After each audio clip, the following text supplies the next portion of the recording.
Picture this. You're on a long-haul flight, everything's going smoothly, and then, out of nowhere, the pilots get an urgent message. A huge chunk of the sky up ahead, the entire airspace over a whole country, has just been shut down. Sounds like something out of a movie, right? Well, this actually happened.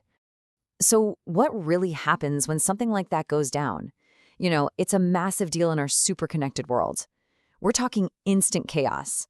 Flights have to be rerouted on the fly, supply chains get thrown into disarray, and all of a sudden, geopolitical tensions become very, very real, right there at 30,000 feet. The entire global aviation network has to pivot in a heartbeat. And for a critical window of nearly 5 hours, this exact scenario played out for real. The skies over Iran, a vital crossroads for flights heading between Europe and Asia, were suddenly declared a no-fly zone. This created a huge logistical headache and, honestly, sent a pretty powerful message to the rest of the globe. Okay, so let's get into it. First up, the 5-hour shutdown. We're going to walk through the timeline of how this whole thing unfolded, from the sudden closure to the reopening.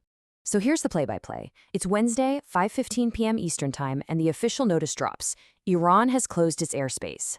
For the next 5 hours, there's this huge cloud of uncertainty hanging over one of the world's most important air corridors.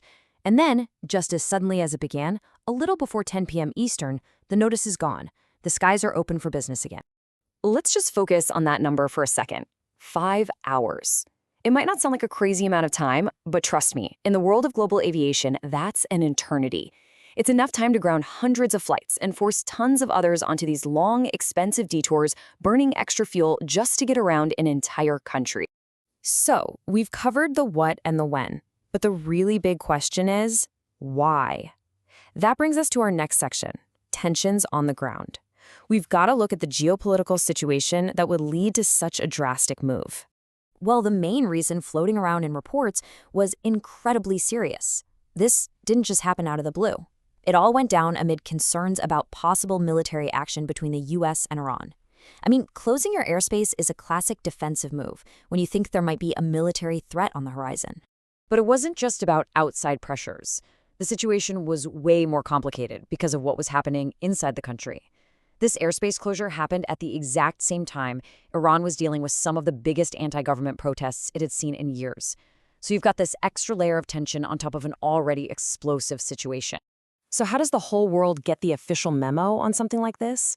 It's through this, a notice on the website of the U.S. Federal Aviation Administration, the FAA. You can think of it as the global bat signal for the aviation industry. It tells every single airline and air traffic controller that a major flight path is now a no-go zone. Then, after those 5 tense hours, the alert was lifted, which brings us to Section 3, flights back online.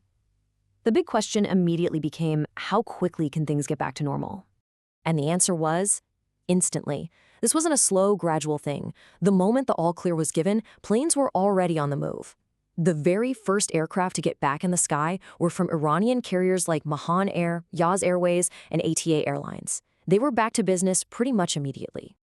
And we live in this amazing age of real-time info. While the official channels were doing their thing, anyone with an internet connection could literally watch the reopening happen live. The global flight tracking service FlightRadar24 confirmed it, showing those first planes as little icons moving across the map. It was a clear sign that things were returning to normal. So the immediate crisis was over, but this whole event really served as a powerful reminder of something important.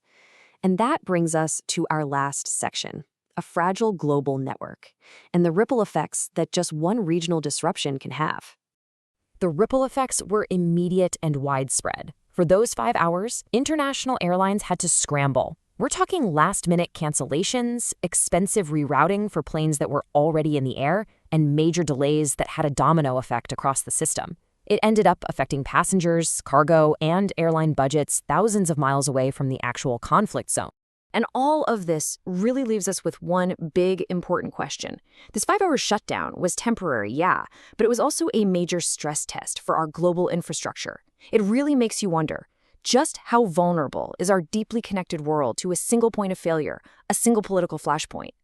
It's kind of a sobering thought, about how fragile the systems we all rely on every single day truly are.